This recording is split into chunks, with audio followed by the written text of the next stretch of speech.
Halo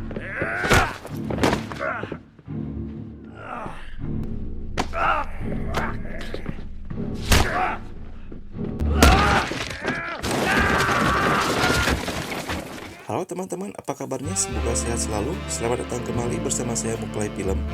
Kali ini saya akan menceritakan sebuah film yang berjudul Unstoppable. Film ini menceritakan kisah seorang mantan gangster legendaris bernama Dong Chul atau Ma Dong Seok atau Don Lee, di mana dia telah hijrah menjadi seorang penyuplai makanan laut di pasar ikan. Namun usahanya kerap kali ditipu orang karena terlalu percaya. Hingga suatu malam terjadi sesuatu yang buruk pada istrinya. Bagaimanakah kisah selanjutnya? Tonton terus video sampai habis dan selamat menonton. Di awal kisah, di sebuah pasar ikan yang konon tepatnya berada di Korea Selatan, terlihat dua orang pria penjual ikan bernama Kang Dong Sok. Tapi saya panggil saja nama asli aktor ini yaitu Don Lee. Dan ini adalah teman dekatnya yang bernama Chun Suk. Kemudian terlihat ada sebuah cekcok seorang pedagang yang sedang ditagih uang pemeliharaan oleh beberapa pria yang merupakan orang dari perserikat pedagang, yang diketuai oleh seorang ketua serikat di mana mereka sering menagih uang keamanan dan pemeliharaan namun sering telat membayar upah bagi para pedagang di sana. Lalu scene berpindah ketika Don Lee dan Chun Suk sedang duduk bersama seorang pebisnis yang mengajak kerjasama investasi dalam penjualan kepiting raja. Dan walaupun pebisnis tersebut terlihat meragukan, namun Don Lee memberikan sejumlah uang tabungannya di bank dan berharap mendapatkan keuntungan yang cukup besar.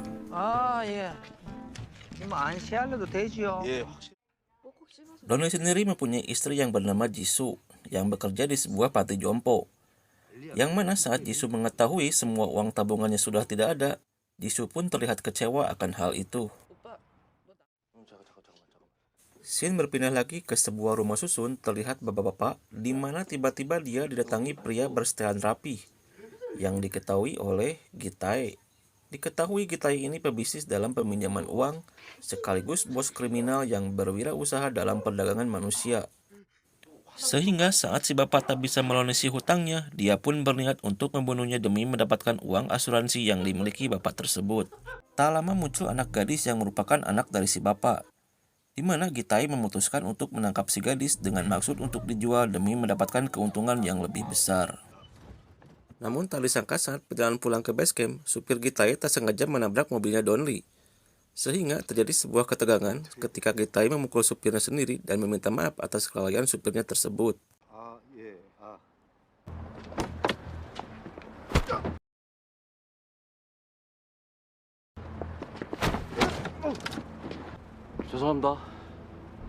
Dan yang menarik adalah ketika Gitae melihat wajah istrinya, Don, yaitu Jisoo, Gitae tertarik karena Jisoo memiliki wajah yang cantik dan bisa dijual dengan harga yang cukup mahal.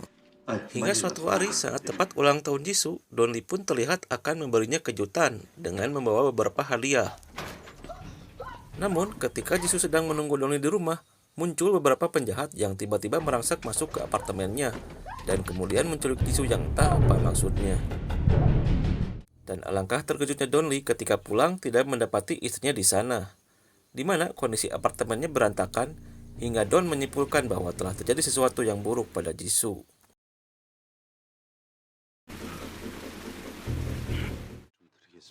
Esok paginya Don Lee pergi ke kantor polisi dan melihat rekaman CCTV parkiran. Namun karena kondisi malam itu sangat gelap sekali, para polisi belum bisa melakukan pencarian karena tidak adanya petunjuk. Tak lama setelah keluar dari kantor polisi, Don Lee pun mendapat telepon dari seseorang yang mana itu adalah si Gitae, yang ternyata pelaku penculikan Jisoo semalam adalah atas perintah si Gitae ini. Gitae pun menyuruh Don Lee pergi ke sebuah restoran, di mana saat sudah sampai di sana, Gitae pun menyuruh Don untuk membuka sebuah tas berisi uang yang ada di depannya. Dan alangkah nyeseknya hati si Don ketika Gitae mengatakan bahwa uang tersebut adalah harga untuk tubuh istrinya. Dan pisan eta si Gitae sampai-sampai kepikiran hal tersebut. Saat keluar dan mencari sumber suara orang yang menelepon, Don Lee pun melihat pria rapi yang sedang memegang ponsel, untuk kemudian menyuruh Chun Suk untuk mengejarnya. Namun orang tersebut bukanlah pelakunya.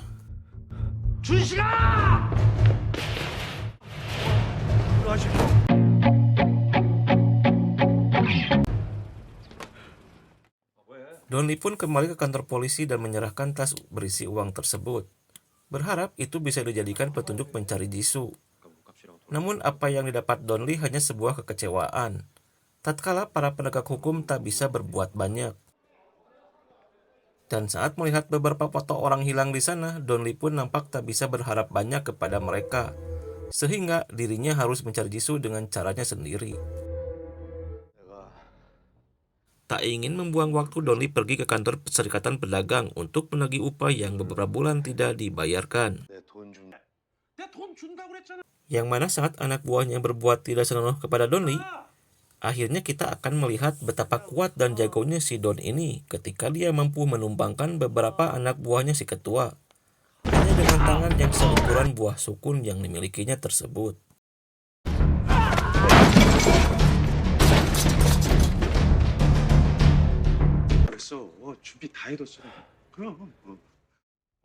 Setelah mendapatkan uang dari si ketua serikat tersebut, Don dan Chonsuk pergi ke detektif swasta yang bernama Sandy, karena mirip dengan drummer band asal Bandung.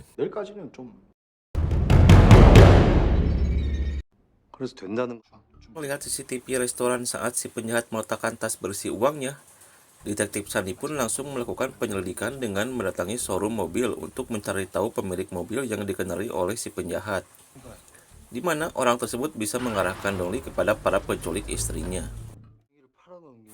Singkat cerita, pada saat diajak berbincang, pemilik mobil tersebut mengaku telah menjual mobilnya kepada sebuah tempat judi, yang mana dirinya memiliki utang yang banyak akibat sering kalah main judi, sehingga dia tidak tahu menahu siapa yang menculik istrinya Donli. Sesuai alamat yang disebutkan si pemilik mobil, mereka bertiga telah berada di lokasi dan disambut oleh manajer tempat judi ilegal tersebut. Dan ketika Don meminta informasi orang yang telah membeli mobil si pria tadi, si manajer ini malah tertawa, kemudian memanggil para penjaga untuk menghajar mereka bertiga. Saat mereka bertiga berdiri, si Sandy terlihat pelontong sok jago dan menyuruh Donli untuk mundur. Biar saya yang menyelesaikan masalah ini. Namun dengan tingkat kepedean yang tinggi tapi tidak diimbangi dengan fisik yang mumpuni, si Sandy akhirnya dikeroyok. Hingga Don pun turun tangan untuk menghajar para penjaga tersebut.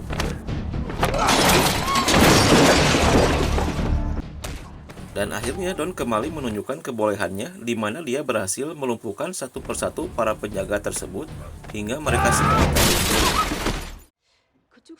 Pada akhirnya si manajer pun memberikan sebuah kartu nama perusahaan yang telah membeli mobil tersebut, yang mana kartu nama tersebut sudah kadaluarsa 2 tahun yang lalu, sehingga mereka bertiga belum bisa mengetahui siapa pelaku yang menculik Jisoo. Singkat cerita, Sandy pun berhasil mendapatkan informasi seorang korban yang mengalami kasus yang sama seperti Donli. Dan karena gak ingin membuang waktu, mereka bertiga langsung berangkat untuk menemuinya. Dan pada saat sudah bertemu, akhirnya Kang Don-sok menemui titik terang tentang orang yang telah menculik Jisoo. Yang tidak lain adalah si Gi-tae, pria kaya, si pemilik perusahaan peminjaman uang, dan sekaligus bos kriminal yang selalu membeli istri orang untuk dijual ke luar negeri. Pria itu pun menyesali perbuatannya karena menjual istrinya hanya demi seonggok uang semata untuk melunasi hutangnya karena kalah main slot. Di mana dia juga menjelaskan sosok Gi-tae ini seperti iblis berwujud manusia. Karena bagi Gi-tae, manusia tidak lebih dari sebuah barang dagangan. Benar-benar atas Gi-tae. Dengan beberapa informasi yang didapat dari pria malang itu, Donli langsung pergi ke tempat perusahaan peminjaman uang milik Gi-tae, di mana Donli kembali bertemu dengan sopir Gi-tae yang menabrak mobil Donli tempo hari. Dan saat itu langsung diinterogasi. Begini kejadiannya.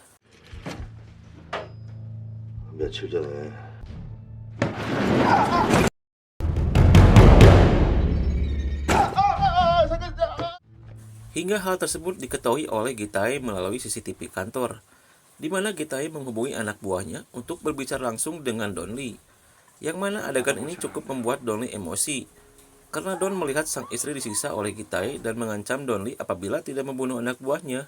Entah apa yang ada di pikiran Gi-tae, tapi nampaknya dia kesal karena anak buahnya berhasil ditangkap, dan tidak mau keberadaannya diketahui oleh Donli. Wah, kayak yang lagi viral ini mah. Dengan sebuah tali, Donli mencekik si sopir Gi-tae ini sampai nambru, dan Gi-tae meminta Donli untuk mengembalikan uangnya untuk ditukar dengan Jisoo.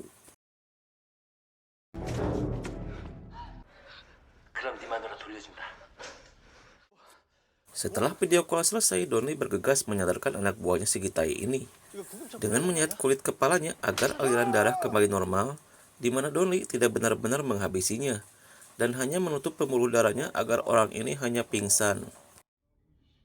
Scene berpindah ke tempat penampungan para korban kejahatan si Gitai, di mana kita akan melihat kondisi Jisoo dan para wanita malang lainnya.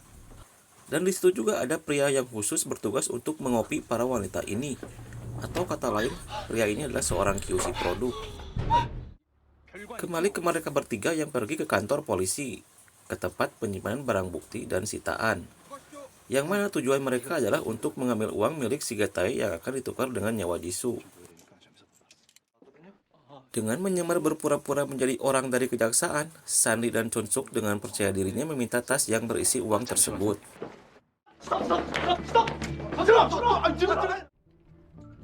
Dan di saat mereka berdua ketahuan, Donnie langsung meledakkan mobil yang berada di parkiran untuk mengalihkan perhatian para polisi tersebut.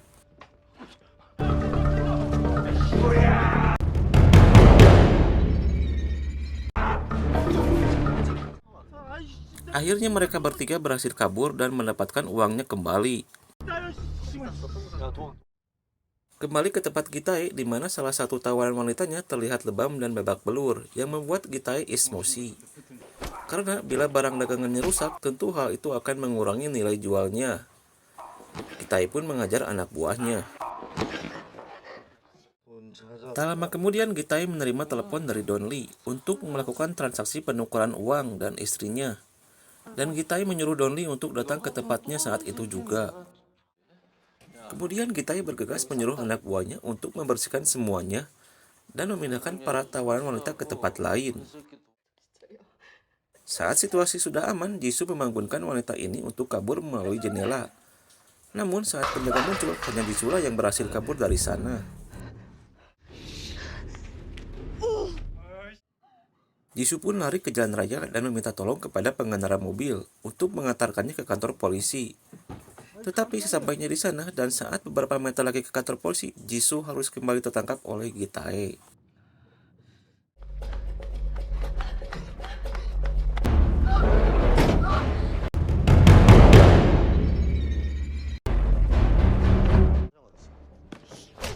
Kembali ke Donnie yang sudah sampai ke tempat di mana tadi janjian sama si Gitai.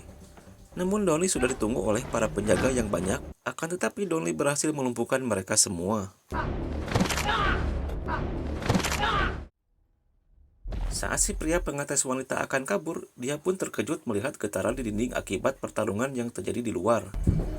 Dan pada saat itu dia mendengarkan suara dari balik pintu. Tiba-tiba dia terkena pukulan maut yang menembus pintu. Seketika itu pria ini pun pingsan. Di tempat terpisah, Sandy dan Chun-suk berhasil menggagalkan pemindahan para korban wanita, sehingga mereka semua berhasil diselamatkan.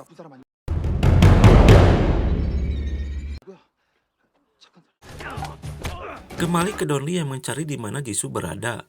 Namun dia dihadang oleh para penjahat lain, dan begini kejadiannya.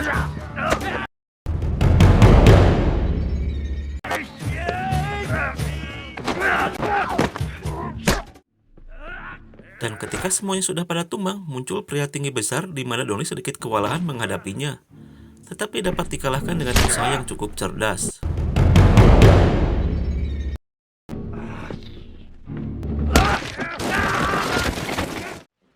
Saat pergi ke ruang kurungan, di mana Don Lee melihat jendela yang sudah dijebol, hingga Don Lee berpikir bahwa istrinya sudah berhasil kabur. Sementara itu, Don Lee pergi untuk mencari kemana Jisoo kabur. Sandy dan Chun-suk kedatangan para polisi memeriksa TKP, di mana mereka secara tidak langsung telah membantu pihak kepolisian dalam mengungkap kasus yang cukup berat. Kembali ke Don yang baru saja akan keluar gerbang, yang mana secara kebetulan dia pasang rok nacangkeng dengan mobil si Gitai yang membawa Jisoo.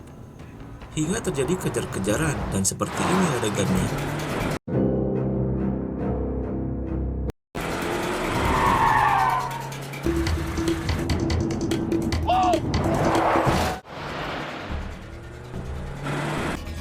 Saat Don sedikit lagi menghentikannya, tapi Gitai dengan cepat berbelok yang membuat mobil Donnie terguling ke samping jalan. Dengan penuh emosi yang menjadi-jadi, Gitai menggunakan kapak dan membanting ke mobil dan menyuruh Don untuk menghadapinya. Dan tiba-tiba Donli menarik Gitai ke dalam mobilnya, di mana Gitai diobok-obok sampai lemas. Sadar Gitai tak bisa berbuat apa-apa, lalu meminta maaf kepada Donli karena telah berbuat salah.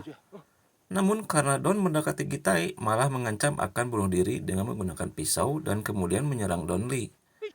Tapi dengan tangan besarnya, Donli mematahkan pergelangan tangan Gitai sambil memukul wajahnya beberapa kali. Kemudian Donli berhasil menyelamatkan istrinya.